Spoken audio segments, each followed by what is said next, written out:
құттықтай отырып мына өлеңдерді сіздерге жолдаймын. Қазақстан дейтін менің елім бар, жатыр алып жарты дүние әлемін.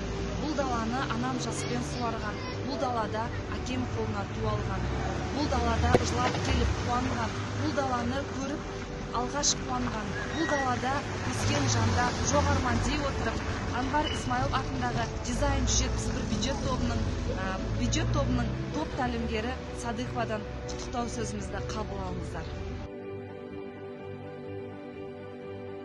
Ата-бабам мың сынаққа шыдаған, Тәңірден тек тәуелсіздік сұраған, азаттықтың ақтаң үшін тер төккен тұңғыш қазақ президенті Нұрағам. Сүйеу болған аналарға жылаған, тіреу болған балаларға құлаған, елдің жерін арқалаған нартылға тұңғыш қазақ президенті Нұрағам. Сыртқа кетіп қалмасын деп сыбаған, шекараға қазы қағып нұраған, шетте жүрген қандастардың панасы тұңғыш қазақ президенті Нұрағам. Астанам бар, азатпын деп қуанам, топқа түссем көк байрақты туалам, тұңғыш қазақ мемлекетті құраушы, елін сүйген, елі сүйген Нұрағам.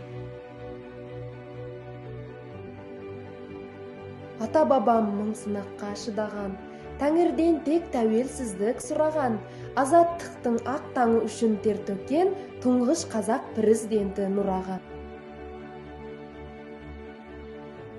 В момент великих перемен, когда судьба страны решалась, народ сказал: наш президент, слуга народный Назарбаев.